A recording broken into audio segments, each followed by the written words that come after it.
Военный самолет, на борту которого находилось 2 пилота, потерпел крушение над одним из населенных пунктов провинции Шандун. Информационные агентства Китайской Народной Республики сообщили, что незадолго до крушения пилоты успели катапультироваться. Причины инцидента неизвестны, ведется расследование. Недовольство словами помощника министра иностранных дел Турции Седата Онала, посетившего Китай и поддержавшего так называемую борьбу с терроризмом, целью которой является уничтожение уйгуров, растет с каждым днем. Первым из политиков помощника министра осудил депутат от партии ИИ Лютфу Тюркан. На своей странице в Твиттере Тюркан пишет, что на сегодняшний день вошло в привычку обращаться к убийцам детей со словами «уважаемый» и называть уйгуров террористами.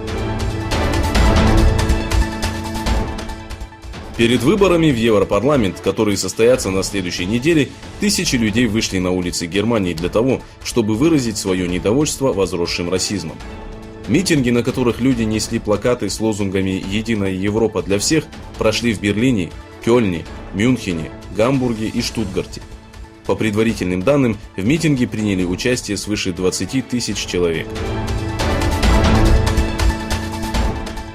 Полиция Израиля изъяла продуктовые пакеты, предназначенные для малообеспеченных и бедных семей поселка Аль-Мусрара, расположенного рядом с мечетью Аль-Акса. Об этом сообщил пресс-секретарь Управления исламских фондов Иерусалима Фирас Дибс. По сообщениям неофициальных источников, полиция с помощью силы разогнала палестинцев, попытавшихся воспрепятствовать изъятию продуктов питания. Президент США Дональд Трамп еще раз пригрозил Ирану, заявив, что если Иран хочет воевать, то это станет его концом. Трамп посоветовал руководству Ирана впредь не угрожать Соединенным Штатам Америки. С другой стороны, власти Саудовской Аравии заявили, что всеми силами поддержат США в случае войны с Ираном.